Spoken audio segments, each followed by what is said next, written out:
Account ಈಗ ಬಾಯ್ ಮಾಡೋದು ಹೇಗಂತ ಹೇಳ್ತಾ ಇದ್ದೀನಿ ನೋಡಿ.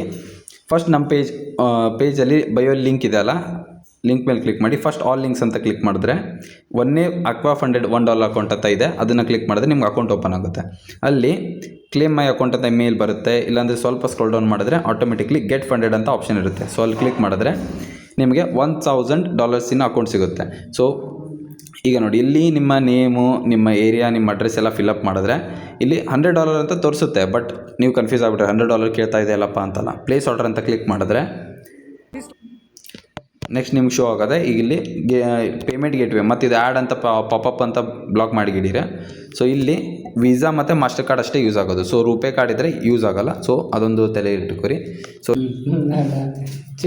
ಸೊ ಆಟೋಮೆಟಿಕ್ಕಾಗಿ ರಿಡೈರೆಕ್ಟ್ ಆಗುತ್ತೆ, ನೀವೇನು ಬ್ಯಾಕ್ ಹೊತ್ಬೇಡ್ರಿ. ನೋಡಿ ಈ ಥರ ಇಲ್ಲ ಆದಮೇಲೆ ಆರ್ಡರ್ ಡೀಟೇಲು ನಿಮ್ಮದೆಲ್ಲ ಪೇಮೆಂಟ್ A to Z ನಿಮ್ಮದು ಡೀಟೇಲ್ ಬರುತ್ತೆ.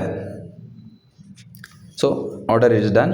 ಸೊ ಈಗ ನಿಮ್ಗೆ ಏನಾಗುತ್ತೆ, ಮೇಲ್ ಬರುತ್ತೆ. ಸೊ ಮೇಲ್ ಚೆಕ್ ಮಾಡ್ಕೋಬೇಕು. ಓಕೆ ಬಾಸ್, ಈಗ ನಿಮ್ಗೆ ಇದ್ರದ್ದು ಪೂರ್ತಿ ಏನಿದು $1 ಮಾಡಲ್ ಇದೆಯಲ್ಲ, ಇದ್ರದ್ದು ಕಂಪ್ಲೀಟಾಗಿ ಇನ್ಫಾರ್ಮೇಷನ್ ಕೊಡ್ತೀನಿ. ಸೊ ಫಸ್ಟ್ ಬಂದುಬಿಟ್ಟು ಈಗ ನೀವೇ ಚೆಕ್ ಮಾಡ್ಕೋಬೋದು. ಈಗ ನೀವು ಆನ್ಲೈನಲ್ಲಿ ಹೋಗಿ ಲೈಕ್ ಕ್ರೋಮಲ್ಲಿ ಹೋಗಿ ಅಕ್ವಾ ಫಂಡೆಡ್ ಅಂತ ಸರ್ಚ್ ಮಾಡಿದ್ರೆ ನಿಮ್ಗೆ ಅವ್ರ ವೆಬ್ಸೈಟ್ ಸಿಗುತ್ತೆ. ಸೊ ಅವ್ರ ವೆಬ್ಸೈಟ್ ಫಾರ್ ಎಕ್ಸಾಂಪಲ್ ಇಲ್ಲಿದೆ ನೋಡಿ. ಈ ಥರ ಅಕ್ವಾ ಫಂಡೆಡ್ ಅಂತ ಸರ್ಚ್ ಮಾಡಿದ್ರೆ ಅವ್ರ ವೆಬ್ಸೈಟ್ ಸಿಗುತ್ತೆ. ವೆಬ್ಸೈಟಿಗೆ ಹೋಗಿ ಇದೇನೋ ಇದೆಯಲ್ಲ ಡಾಟ್ ಕ್ಲಿಕ್ ಮಾಡಿದ್ರೆ ನಿಮ್ಗೆ FAQ ಸೆಕ್ಷನ್ ಸಿಗುತ್ತೆ. FAQ ಸೆಕ್ಷನಲ್ಲಿ ಫಾರೆಕ್ಸ್ ಮಾಡಲ್ಸ್ ಅಂತ ಆರ್ಟಿಕಲ್ ಇದೆ. ಅಲ್ಲಿ ಆರ್ಟಿಕಲಲ್ಲಿ ಅಕ್ವಾ $1 ಮಾಡಲ್ ಇದೆ ನೋಡಿ. ಅಲ್ಲಿ ಕ್ಲಿಕ್ ಮಾಡಿದ್ರೆ ನಿಮ್ಗೆ ಅಲ್ಲಿ ಏನು ಸಿಗುತ್ತೆ ಗೊತ್ತಾ, ಅವ್ರದ್ದು ಪೂರ್ತಿ A to Z ಎಲ್ಲ ಸಿಗುತ್ತೆ. ಫಸ್ಟ್ ಬಂದುಬಿಟ್ಟು 3% ಹಾಗೂ 5%. 3% ಬಂದುಬಿಟ್ಟು ಡೈಲಿ ಡ್ರಾಡೌನ್, 5% ಮ್ಯಾಕ್ಸ್ ಡ್ರಾಡೌನ್. ಸೊ ಹೀಗಂದ್ರೆ ಏನು? ಸೊ ಇಲ್ಲೇ ಎಕ್ಸಾಂಪಲ್ ಕೊಟ್ಟಿದ್ದಾರೆ ನೋಡಿ. 1000 ಅಕೌಂಟ್ ಇದೆ, ಅದರಲ್ಲಿ ನಿಮಗೆ 3% ಅಂತ ಅಂದರೆ $30 ಇರುತ್ತೆ. ಸೊ ಯಾವುದೇ ಕಾರಣಕ್ಕೂ ನಿಮ್ಮ ಬ್ಯಾಲೆನ್ಸ್ ಇಲ್ಲ ಇಕ್ವಿಟಿ ಇದೇನಿದೆಯಲ್ಲ ಅದು ಯಾವುದೇ ಕಾರಣಕ್ಕೂ 970 ತಳಗೆ ದಾಟಬಾರ್ದು. ಸೊ ಈಗ ಆಬ್ವಿಯಸ್ಲಿ ನೀವು ಒಂದೇ ದಿನಕ್ಕೆ $30 ಲಾಸ್ ಮಾಡೋ ಹಾಗಿಲ್ಲ. ಹಾಗೆ ರನ್ನಿಂಗ್ ಮತ್ತು ಬ್ಯಾಲೆನ್ಸ್ ಅಂತಂದರೆ ಏನಂತ ಹೇಳ್ತೀನಿ. ಫಾರ್ ಎಕ್ಸಾಂಪಲ್ ಒಂದು ಎಕ್ಸಾಂಪಲ್ ತೋರಿಸ್ತಿದ್ದೀನಿ. ಸೊ ಇಲ್ಲೊಂದು ಟ್ರೇಡ್ ಇದೆ ತಿಳ್ಕೊರಿ. ಈಗ 0.01 ತೊಗೊಂಡೆ. ಈಗ ನೋಡಿ ಇಲ್ಲೇನಾಗಿದೆ, ಈಗ ಮೇಲೆ ಬ್ಯಾಲೆನ್ಸ್ ಇದೆಯಲ್ಲ, ಇದನ್ನು ನಾನು ಕ್ಲೋಸ್ ಮಾಡಿದೆ ಅಂದರೆ ಅದು ಬ್ಯಾಲೆನ್ಸ್ ತೋರಿಸುತ್ತೆ. ಆ್ಯಂಡ್ ತೆಳಗೇನು ಇಕ್ವಿಟಿ ಇದೆಯಲ್ಲ, ಅದು ರನ್ನಿಂಗ್ ಪ್ರಾಫಿಟ್ ಮೇಲೆ ಇಕ್ವಿಟಿ ಇರುತ್ತೆ. ಸೊ ಈಗ ಫಾರ್ ಎಕ್ಸಾಂಪಲ್ ನೋಡ್ಬೋದು, ಇಕ್ವಿಟಿ ಚೇಂಜ್ ಆಗ್ತಾ ಇದೆ, ಬ್ಯಾಲೆನ್ಸ್ ಚೇಂಜ್ ಆಗ್ತಾ ಇಲ್ಲ. ಸೊ ಅದೇ ನಾ ಈಗ ಇದನ್ನ ಕ್ಲೋಸ್ ಮಾಡಿದೆ ಅಂದರೆ ಅವಾಗೇನಾಗುತ್ತೆ, ಇದು ಇಕ್ವಿಟಿ ಬ್ಯಾಲೆನ್ಸ್ ಆಗಿ ಚೇಂಜ್ ಆಗುತ್ತೆ. ಸೊ ಈ ಥರ ನಿಮ್ಮ ಇಕ್ವಿಟಿ ಆಗಲಿ ಬ್ಯಾಲೆನ್ಸ್ ಆಗಲಿ, ಓಪನ್ ಟ್ರೇಡ್ಸ್ ಆಗಲಿ ಕ್ಲೋಸ್ ಟ್ರೇಡ್ ಆಗಲಿ, ಎರಡರಲ್ಲೂ ನೀವು ಲಾಸ್ ಮಾಡೋ ಹಾಗಿಲ್ಲ. ಸೊ ನೆಕ್ಸ್ಟ್ ಬಂದುಬಿಟ್ಟು ಬರೋದು ಇನಿಷಿಯಲ್ ಬ್ರೀಚ್ 2%. ಅಂದರೆ ಯಾವುದೇ ಒಂದು ಸಿಂಗಲ್ ಟ್ರೇಡಲ್ಲಿ ನೀವು ಮೋರ್ ದೆನ್ 2% ಲಾಸ್ ಮಾಡೋ ಹಾಗಿಲ್ಲ. ಸೊ ಈಗ ಮೋರ್ ದೆನ್ 2% ಅಂದರೆ ಸಿಂಪಲ್ಲಿ $1,000ಗೆ 2% ಅಂತಂದರೆ $20. ಸೊ ಒಂದು ಟ್ರೇಡಲ್ಲಿ $20 ಆಗಿ ಕಳ್ಕೊಳೋ ಹಾಗಿಲ್ಲ ನೀವು. ಇದೊಂದು ರೂಲು. ಇದಿಷ್ಟೆಲ್ಲ ಭಾಳಿದೆ. ಇನ್ನು ನೆಕ್ಸ್ಟ್ ಬಂದುಬಿಟ್ಟು minimum trading days. For example ಇಲ್ಲಿದೆ ನೋಡಿ, ಮಿನಿಮಮ್ ಟ್ರೇಡಿಂಗ್ ಡೇಸ್ 5. ಸೊ ಇಲ್ಲೇನಾಗಿದೆ, ನೀವು $1,000ಗೆ 0.5 ಅಂತಂದರೆ $5. ಸೊ 1 ಮಂತಲ್ಲಿ ನೀವು 5 ಡೇಸ್ ಮಿನಿಮಮ್ ಟ್ರೇಡ್ ಮಾಡಿರಬೇಕು. ಆ್ಯಂಡ್ ಟ್ರೇಡಿಂಗ್ ಡೇಸ್ ಯಾವುದು ಕೌಂಟ್ ಆಗುತ್ತೆ ಅಂದರೆ ಲಾಸ್ ಮಾಡಿದ್ದು ಕೌಂಟ್ ಆಗೋಲ್ಲ, ಪ್ರಾಫಿಟ್ ಮಾಡಿದ್ದು ಕೌಂಟ್ ಆಗುತ್ತೆ. ಆ್ಯಂಡ್ ಅದು ಪ್ರಾಫಿಟ್ಟು ಮಿನಿಮಮ್ $5 ಮೇಲ್ಪಟ್ಟಾಗಿರಬೇಕು. ಸೊ ಈ ಥರ 5 ದಿನ ಆದರೆ ನಿಮ್ಮದು ಕನ್ಸಿಡರ್ ಆಗುತ್ತೆ, ನೀವು ಮಿನಿಮಮ್ 5 ದಿನ ಟ್ರೇಡ್ ಮಾಡಿದ್ದೀರಾ ಅಂತ ಎಲಿಜಿಬಲ್ ಆಗೋದಕ್ಕೆ ಟು ಪೇಔಟ್ ತೊಗೋಬೇಕಂದ್ರೆ. ನೆಕ್ಸ್ಟ್ ಬಂದುಬಿಟ್ಟು 15% ಟೋಟಲ್ ಪ್ರಾಫಿಟ್. ಇವ್ರ ಕ್ಯಾಲ್ಕುಲೇಷನ್ನು ಕೇಳೋಕ್ಕೋದ್ರೆ ತಲೆ ಹಾಪಕ್ಕವು. ನಿಮ್ಗೆ ಈಸಿ ಮೆಥಡ್ ಹೇಳ್ತಾ ಇದ್ದೀನಿ ನೋಡಿ. ಈಗ ನಿಮ್ಮ ಕಡೆ $1,000 ಇದೆ. ಓಕೆ, ಅವ್ರೇನು ಹೇಳಿದಾರಲ್ಲ 100ನ ಡಿವೈಡೆಡ್ ಬೈ ಅವ್ರೇನು ಹೇಳಿದಾರಲ್ಲ ಅದನ್ನ ಮಾಡಿ. 15 ಇದ್ದರೆ 15, 20 ಇದ್ದರೆ 20. ಕನ್ಸಿಸ್ಟೆನ್ಸಿ ರೂಲ್ ಅಂತ ಕರೀತಾರೆ ಇದನ್ನ. 15 ಅಂತ ಮಾಡೋಣ. ಸೊ ಕ್ಲಿಕ್ ಮಾಡಿ. 100 ಡಿವೈಡೆಡ್ ಬೈ 15 ಅಂತ ಹೊಡೆದ್ರೆ ಬರೋದು 6.66. ಅಂದರೆ ನೀವು ಇದೇನಿದೆಲ್ಲ ನಿಮ್ಗೆ ಇನ್ನೂ ಕ್ಯಾಲ್ಕುಲೇಷನ್ ಈಸಿ ಆಗಲಿ ಅಂತ ಬೇರೆ ಎಕ್ಸಾಂಪಲ್ ತೊಗೋತಾ ಇದ್ದೀನಿ. ಫಾರ್ ಎಕ್ಸಾಂಪಲ್ 100 ಡಿವೈಡ್ ಬೈ 20 ತೊಗೊಳೋಣ. ಸೊ 5 ಅಂದರೆ ಇದೇನಪ್ಪ, 5 ಅಂದರೆ ಇದೇನಿದು ಕನ್ಸಿಸ್ಟೆನ್ಸಿ ಸ್ಕೋರ್ ಅಂದರೆ ಸಿಂಪಲ್ ನೋಡಿ ಬಾಸ್. ಅಕಸ್ಮಾತ್ ಈಗ ನೀವು ಅಸ್ಯೂಮ್ ಮಾಡ್ಕೊಳ್ಳೋಣ, ಫಾರ್ ಎಕ್ಸಾಂಪಲ್ ಟ್ರೇಡಲ್ಲಿ ಒಂದೇ ದಿನ $100 ಪ್ರಾಫಿಟ್ ಮಾಡಿದ್ದೀರಾ. ಸೊ ಈಗ ನೋಡೋಣ, ಅಸ್ಯೂಮ್ ಮಾಡ್ಕೊಳ್ಳೋಣ ಡೇ 1ಅಲ್ಲಿ ನೀವೇನು ಮಾಡಿದ್ರಿ, ಪ್ರಾಫಿಟ್ ಮಾಡಿಬಿಟ್ಟು ನೀವು ಅಸ್ಯೂಮ್ ಮಾಡ್ಕೊಳ್ಳೋಣ $10 ಪ್ರಾಫಿಟ್ ಮಾಡಿದ್ದೀರಾ. ಹಾಗೆ ಡೇ 2ಅಲ್ಲಿ ನೀವು ಒಂದು $20 ಪ್ರಾಫಿಟ್ ಮಾಡಿದ್ದೀರಾ. ಡೇ 3ಅಲ್ಲಿ 40 ಮಾಡಿದ್ದೀರಾ ಅಂದ್ಕೊಳ್ಳಿ. ಓಕೆ, ಸೊ ಇಲ್ಲೇನಾಗಿದೆ 1, 2, 3 ಈ ಥರ ಏನಾಗಿದೆ ಅಮೌಂಟ್ ನೋಡಿ, $10, $20, $40 ಆಗಿದೆ. ಸೊ ಇಲ್ಲೇನಾಗುತ್ತೆ, ಈಗ ಡಿವೈಡ್ ಮಾಡಿದ್ರಲ್ಲ 100 ಡಿವೈಡೆಡ್ ಬೈ 20 ಅಂತ, ಸೊ 5 ಬಂತು. ಸೊ ಇಲ್ಲಿ ನಿಮ್ಮ ಕೇಸಲ್ಲಿ 100 divided by 100 divided by 15, so 6.6 ಇದೆ. ಇದಕ್ಕೆ ಇಂಟು ನಿಮ್ದು ಏನದು ಅಮೌಂಟ್ ಇದೆಯಲ್ಲ ಅದು ನೋಡಿ. ಫಾರ್ ಎಕ್ಸಾಂಪಲ್ ಈಗ ಹೈಯೆಸ್ಟ್ ಅಮೌಂಟು ಒಂದು ದಿನದಲ್ಲಿ ನೀವು ಈಗ ನೋಡಿ, ಇವು 3 ದಿನದಲ್ಲಿ ಹೈಯೆಸ್ಟ್ ಯಾವುದಿದೆ $40. ಸೊ $40ನ ಇಂಟು ಮಾಡಬೇಕು. ಸೊ ಬರೋದೆ 266. ಅಂದರೆ ಈಗ 266 267 ಅಂತ ಅಂದ್ಕೊಳ್ಳೋಣ. ಸೊ ಇದು ನಿನ್ನ ಟೋಟಲ್ ಅಮೌಂಟು. ಆ್ಯಂಡ್ ಯಾವುದೇ ಕಾರಣಕ್ಕೂ ನೆಕ್ಸ್ಟ್ ಡೇಸ್ ಇದು ಇಷ್ಟು ನೀವು ಮಾಡಬೇಕು. ಈಗ ಫಾರ್ ಎಕ್ಸಾಂಪಲ್ ಈಗ ಎಷ್ಟಾಗಿದೆ ನೋಡಿ, 20, 40, 10, ಸೊ 70 ಆಗಿದೆ. ಸೊ ಇನ್ನು ನೀವು $200 ಮಾಡಬೇಕು. ಆ್ಯಂಡ್ ಯಾವುದೇ ಕಾರಣಕ್ಕೂ ಯಾವ ದಿನದ ಟೋಟಲ್ ಪ್ರಾಫಿಟ್ ಹೈಯೆಸ್ಟ್ ಪ್ರಾಫಿಟ್ಟು ನಿಮ್ಮದು $40 ಮೇಲ್ಪಟ್ಟು ಕ್ರಾಸ್ ಆಗಬಾರ್ದು. ಸೊ $40 ಒಳಗೆ ಇರಬೇಕು. ಸೊ ಇಂಡೈರೆಕ್ಟ್ಲಿ ಹೇಳೋದಂದರೆ ಇವ್ರು ಜಾಸ್ತಿ ಲಾಭ ಮಾಡಬೇಡ್ರಿ, ದಿನಕ್ಕೆ ಇಷ್ಟ ಲಿಮಿಟ್ ಇಡ್ರಿ, ನಮ್ಮ ಕಡೆನೂ ಬರೋಬ್ಬರಿ ಕೆತ್ತಬೇಡ್ರಿ ಅಂತಲೇ ಹೇಳತ್ತಿವ್ರು.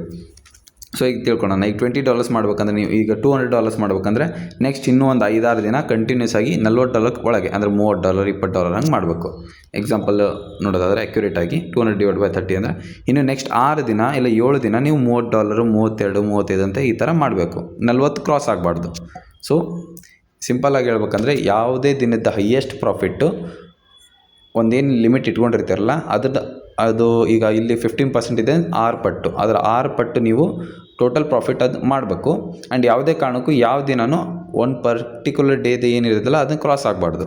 ಸ್ವಲ್ಪ ಕನ್ಫ್ಯೂಸಿಂಗ್ ಇದೆ. ಕನ್ಫ್ಯೂಸ್ ಆಗಿದ್ರೆ ಇನ್ನೊಂದು ಸಲ starting weekly payout. So by weekly ಅಂದರೆ 14 ದಿನ. ಈಗ ನೀವು ಇನ್ಸ್ಟೆಂಟ್ ಅಕೌಂಟ್ ಏನೋ ಇದೆ, ಇವತ್ತು ಒಂದೇ ದಿನ ಪ್ರಾಫಿಟ್ ಮಾಡಿ ಇವತ್ತೇ ವಿಡ್ರಾ ಮಾಡೋ ಥರನೂ ಇರೋಲ್ಲ. ಸೊ ಇಲ್ಲಿ ಏನು ಮಾಡ್ಬೋದು, ಇಲ್ಲಿ 14 ದಿನ ಆದಮೇಲೆ ನೀವು ವಿಡ್ರಾ ರಿಕ್ವೆಸ್ಟ್ ಕೊಡ್ಬೋದು. ವಿಡ್ರಾ ರಿಕ್ವೆಸ್ಟ್ ಕೊಡ್ಬೇಕಂದ್ರೆ ನಿಮ್ಗೆ ಏನೇನು ನೀಡಿರುತ್ತೆ, ವಿಡ್ರಾ ರಿಕ್ವೆಸ್ಟ್ ಕೊಡ್ಬೇಕಾದ್ರೆ 1ನೇದು ಬಂದುಬಿಟ್ಟು ಮಿನಿಮಮ್ ಡೇಸ್ ಆಗಿರಬೇಕು, 2ನೇದು ಬಂದುಬಿಟ್ಟು ಕನ್ಸಿಸ್ಟೆನ್ಸಿ ರೂಲ್ ಫಾಲೋ ಆಗಿರಬೇಕು, 3ನೇದು ಬಂದುಬಿಟ್ಟು ಟೋಟಲ್ ಪ್ರಾಫಿಟಲ್ಲಿ ಇರಬೇಕು. ಆ್ಯಂಡ್ ಪ್ರಾಫಿಟಲ್ಲಿದ್ದರೆ ಕನ್ಸಿಸ್ಟೆನ್ಸಿ ರೂಲ್ ಫಾಲೋ ಆಗುತ್ತೆ, ಆ್ಯಂಡ್ ಕನ್ಸಿಸ್ಟೆನ್ಸಿ ಇದ್ದರೆ ಮಿನಿಮಮ್ ಡೇಸು ಫಾಲೋ ಆಗುತ್ತೆ. ಸೊ ಆ್ಯಕ್ಚುಲಿ ಪ್ರೊಫೆಷ್ನಲ್ ಆಗಿ ಡಿಸಿಪ್ಲಿನ್ ಟ್ರೇಡರ್ ಆಗಬೇಕು ಅಂತಂದರೆ ಇವೆಲ್ಲ ಈಸಿ ಆಗುತ್ತೆ. ನೀವು ಸ್ವಲ್ಪ ಎಮೋಷ್ನಲ್ ಟ್ರೇಡರ್ ಆಗಿದ್ದರೆ ಇವೆಲ್ಲ ಡಿಫಿಕಲ್ಟ್ ಆಗುತ್ತೆ. ಸೊ ಇದೇ ಕಾರಣಕ್ಕೆ ನಾವು ನಿಮಗೆಲ್ಲ ಪ್ರಾಫಾರ್ಮ್ ಥ್ರೂ ಹೋಗ್ರಿ ಅಂತ ಹೇಳ್ತಾ ಇರೋದು. ಯಾಕಂದರೆ ಇನಿಷಿಯಲ್ ಡೇಸಲ್ಲಿ ರೊಕ್ಕ ಕಳ್ಕೊಳ್ಳೋದು ಭಾಳ ಹ್ಯೂಜ್ ರಿಸ್ಕ್ ಇರುತ್ತೆ, ಪ್ರೊಬಬಿಲಿಟಿ ಹೈ ಇರುತ್ತೆ. ಸೊ ಹಾಗಾಗಿ ಇದ್ರ ಥ್ರೂ ಹೋದರೆ ಒಂದು ಸ್ವಲ್ಪ ಎಮೋಷನ್ ಅದು ಕಂಟ್ರೋಲ್ ಆಗುತ್ತೆ. ಆ್ಯಂಡ್ ಇದು ಒಂದು $1 ಮಾಡಲ್ಲು. ಇದು ಒಂದು ಪ್ರಮೋಷನಿಗಂತ. ಸೊ ಇದು ಬರೀ 30 ದಿನಕ್ಕಷ್ಟೇ ಇರುತ್ತೆ. ಬಟ್ ಬಾಕಿ ನೀವೇನು ಲೈಕ್ ಬೇರೆ ಅಕೌಂಟ್ ರೊಕ್ಕ ಕೊಡ್ತಾ ಹೋಗ್ತಿರಲ್ಲ, ಅದು ನೀವು ಲೈಫ್ ಟೈಮ್ ಇರುತ್ತೆ, ಯಾವಾಗ ಅದೇನು ಎಂಡ್ ಆಗೋಲ್ಲ. ಇದು 30 ದಿನಕ್ಕೆ ಇರುತ್ತೆ. 30 ದಿನದಲ್ಲಿ ನೀವು ಪ್ರಾಫಿಟ್ ಮಾಡಿ ಲಾಸ್ ಮಾಡಿ ಏನಾದರೂ ಮಾಡಿ ಪೇಔಟ್ ಮಾಡ್ಕೊಳ್ಳಿಲ್ಲ ಅಂದರೆ ನಿಮ್ಮ ಇದು ಅಕೌಂಟು ಬಂದಾಗುತ್ತೆ. ನೆಕ್ಸ್ಟ್ ಬಂದುಬಿಟ್ಟು ಮ್ಯಾಕ್ಸಿಮಮ್ ವಿಡ್ರಾಲ್ 100. ಸೊ ಮ್ಯಾಕ್ಸ್ $100 ಅಷ್ಟೇ ಕೊಡ್ತಾರೆ ಇವರು ವಿಡ್ರಾಲ್ ಮಾಡೋಕ್ಕೆ. ಸೊ ಫಾರ್ ಎಕ್ಸಾಂಪಲ್ ಈಗ ನೀವು ಹಾಕೋದು $1 ಅಂದರೆ $87. ಆದರೆ ಅವ್ರು ನಿಮ್ಗೆ ಕೊಡೋದು ಮ್ಯಾಕ್ಸು ಇಷ್ಟೇ ರೊಕ್ಕ. ಸೊ ಅಂತಾರಲ್ಲ, ನಾವು $1,000 ಕೊಡ್ತೀನಿ 1 ಲಕ್ಷ ಮಾಡಂತ ಟ್ರೇಡರಿಗೆ ಹಂಗೆ ಅಂದ್ಬಿಡ್ತಾರೆ. ಬಟ್ ಅಷ್ಟು ಈಸಿ ಇರೋಲ್ಲ. ಬಟ್ ಇನ್ ಕೇಸ್ ಇಲ್ಲಾದರೂ ನೀವು ಮಾಡ್ಬೋದು, with all the rules and regulations and benefit ನೀವು ಮಾಡ್ಬೋದು. ಆ್ಯಂಡ್ ಇಷ್ಟೇ ಮಾಡೋದು, ಲಾಸ್ಟ್ ಇಷ್ಟೇ ನೀವು ವಿಡ್ರಾ ಮಾಡ್ಕೊಳಕ್ಕಾಗೋದು. ಸೊ ಫಾರ್ ಎಕ್ಸಾಂಪಲ್ ಈಗ 1000 ಇದೆ, ಎವ್ರಿ ಡೇ ನೀವು $10 ಮಾಡ್ತಾಯಿದ್ದೀರಾ ಅಂತ ಅಂದ್ಕೊಳ್ಳೋಣ. ನಾಟ್ ಕಂಟಿನ್ಯೂಸ್ಲಿ, ಹೋದರೆ 5 ಹೋಗುತ್ತೆ, ಬಂದರೆ 10 ಬರುತ್ತೆ ಅಂತ ಅಂದ್ಕೊಳ್ಳೋಣ.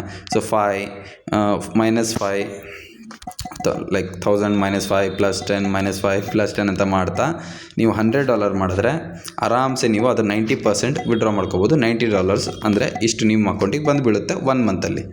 ಇದು ನಿಮಗೆ ಒಂದು ಎಕ್ಸ್ಪೀರಿಯೆನ್ಸು ಆಯಿತು, ನಿಮ್ಗೊಂದು ನಾಲೆಜು ಆಯಿತು, ಆ್ಯಂಡ್ ಹಾಗೆ ನಿಮ್ಗೆ ಬೆನಿಫಿಟು ಆಯಿತು. $80 ಕೊಟ್ಟರೆ $7,000 $8,000 ಅವನು ಕೊಡ್ತಾನೀಗ. ನೆಕ್ಸ್ಟ್ ಬರೋದು ಲೆವರೇಜ್ ಎಲ್ಲ ಇದೆ, ಲೈಕ್ 50, 100 ಈ ಥರ ಇದೆ. ನೆಕ್ಸ್ಟು ರೂಲ್ಸ್ ಬಂದುಬಿಟ್ಟು ಇದು ಕಂಡೀಷನ್ಸು. ನೆಕ್ಸ್ಟ್ ಇದು ರೂಲ್ಸ್ ಅಂದರೆ trading rules. So first general FAQ ಅಲ್ಲಿ ಟ್ರೇಡಿಂಗ್ ರೂಲ್ಸ್ ಅಂತಿದೆ. ಇಲ್ಲಿ ಹೋಗಿ ನೋಡಿ, EA ಟ್ರೇಡ್ ಕಾಪಿಯರ್ ಇವೆಲ್ಲ ಆ್ಯಕ್ಚುಲಿ ಇದೇನು ರೂಲ್ಸ್ ಇದೆಯಲ್ಲ, ಬಿಗಿನರ್ ಇದ್ದರೆ ನಿಮ್ಗೆ ಇವು ಅಷ್ಟು ಗೊತ್ತಿರೋಲ್ಲ, ಆ್ಯಂಡ್ ಈ ಥರ ಮಾಡೋದಕ್ಕೂ ಆಗೋಲ್ಲ. ಎಕ್ಸ್ಪೀರಿಯನ್ಸ್ ಇದ್ದರೆ ಆಲ್ರೆಡಿ ಗೊತ್ತಿರುತ್ತೆ. ಸೊ ಇಂಟರ್ಮೀಡಿಯೇಟ್ ಇದ್ದರೆ ಹೇಳ್ತಾ ಇದ್ದೀನಿ ನೋಡಿ. ಫಸ್ಟು EAs ಅಂದರೆ ಎಕ್ಸ್ಪರ್ಟ್ ಅಡ್ವೈಸ್ ಆಗಿ ತೊಗೊಳೋದಾಗಲಿ, ಕಾಪಿ ಟ್ರೇಡ್ ಮಾಡೋದಾಗಲಿ ಅಲೋಡ್ ಇದೆನಾ ಅಂತ ಅಲೋಡ್ ಇದೆ. ಮೆಜಾರಿಟಿ ಪ್ರಾಫಾರ್ಮಲ್ಲಿ ಅಲೋಡ್ ಇರೋಲ್ಲ. ನೆಕ್ಸ್ಟ್ ಬಂದುಬಿಟ್ಟು ಮ್ಯಾಕ್ಸ್ ಸೈಜ್ ಲಾಟ್ ಇದೆನಾ, ಇಲ್ಲ, ಎಷ್ಟಾದರೂ ಲಾಟ್ ತೊಗೋರಿ. ಸ್ಟ್ರಾಟಜಿ ನಿಮ್ದಿರುತ್ತೆ. ಓವರ್ ನೈಟ್ ಹೋಲ್ಡ್ ಮಾಡೋದು, ಓವರ್ ವೀಕೆಂಡ್ ಹೋಲ್ಡ್ ಮಾಡೋದು, ಅಂದರೆ ಈಗ 1 ಟ್ರೇಡ್ ತೊಗೊಂಡಿರ್ತೀರ, ಸ್ಯಾಟರ್ಡೆ ಸಂಡೇ ರಜೆ ಇರುತ್ತೆ ಅಂದ್ಕೊಳ್ಳೋಣ. ಸೊ ಅವಾಗ ಹೋಲ್ಡ್ ಮಾಡಿರ್ತೀರಾ, ಇಲ್ಲ ಓವರ್ ನೈಟ್ ಹೋಲ್ಡ್ ಮಾಡೋದು, ಅದಕ್ಕೇನು ಫೀಸ್ ಇರುತ್ತೆ ಬೇರೆ ಕಡೆ, ಇದಕ್ಕೇನು ಫೀಸು ಚಾರ್ಜಸ್ ಇರಲ್ಲ. ಹೆಡ್ಜಿಂಗು ಮಾರ್ಟಿಂಗೆಲ್ಲ ಇದು ಸ್ಟಾಪ್ ಲಾಸ್ ಮಿನಿಮಮ್ ಹಾಕಿರಲೇಬೇಕು, ಇಲ್ಲಾಂದ್ರೆ ಅದನ್ನ ರಿಜೆಕ್ಟ್ ಮಾಡ್ತಿದ್ರು ಬೇರೆ ಪ್ರಾಫಾರ್ಮಲ್ಲಿ. ಮಾರ್ಟಿಂಗೆಲ್ ಸ್ಟ್ರಾಟಜಿ ಇದೆಲ್ಲ ಅಲೋಡ್ ಇದೆ. ಸೊ ಇದನ್ನು ಎಕ್ಸ್ಪ್ಲೇನ್ ಮಾಡೋ ಅಂತಂದರೆ ನೆಕ್ಸ್ಟ್ ವೀಡಿಯೋದಲ್ಲಿ ಎಕ್ಸ್ಪ್ಲೇನ್ ಮಾಡ್ತೀನಿ. ಸೊ ಇಲ್ಲ ಲೆಂದಿ ಆಗುತ್ತೆ ಇದು ಹೇಗಿದ್ದರೂ ಅಲೋಡ್ ಇದೆ. ಸೊ ಈ ಪರ್ಟಿಕ್ಯುಲರ್ ಮೂಮೆಂಟಿಗೆ ಇದು ನೀಡಿಲ್ಲ. ನೆಕ್ಸ್ಟ್ ಬಂದುಬಿಟ್ಟು ಹಾಂ, ಟ್ರೇಲಿಂಗ್ ಅಂತಂದರೆ ಈಗ ಫಾರ್ ಎಕ್ಸಾಂಪಲ್ ಇವತ್ತು 1000 ಇದೆ. ಇವತ್ತಿಗೆ ನೀವು ಅಸ್ಯೂಮ್ ಮಾಡ್ಕೊಳ್ಳೋಣ $50 ಪ್ರಾಫಿಟ್ ಮಾಡಿದ್ದೀರಾ. ಸೊ 1050 ಇದೆ. ಟ್ರೇಲಿಂಗ್ ಆಗೋದು 5% ಆಗುತ್ತೆ, ಅಂದರೆ 5% ಮ್ಯಾಕ್ಸ್ ಅಲ್ಲ. ಸೊ 5% ಅಂದರೆ ಈಗ ಆಲ್ರೆಡಿ 50 ಇದೆ. ಸೊ ಎವ್ರಿ ಟೈಮ್ ಅದು ನೀವೆಷ್ಟು ಪ್ರಾಫಿಟ್ ಮಾಡ್ತೀರಾ ಅಷ್ಟು ಅದು ಹೇಳ್ಕೊತ ಹೋಗುತ್ತೆ. For example 1000 - 50 is 950. ಇದು ನಿಮ್ಮದು ಮ್ಯಾಕ್ಸ್ ಡ್ರಾಡೌನು. ಪ್ಲಸ್ ಅನದರ್ 20 ಅಂದರೆ 970 ಈಸ್ ಡೈಲಿ ಡ್ರಾಡೌನು.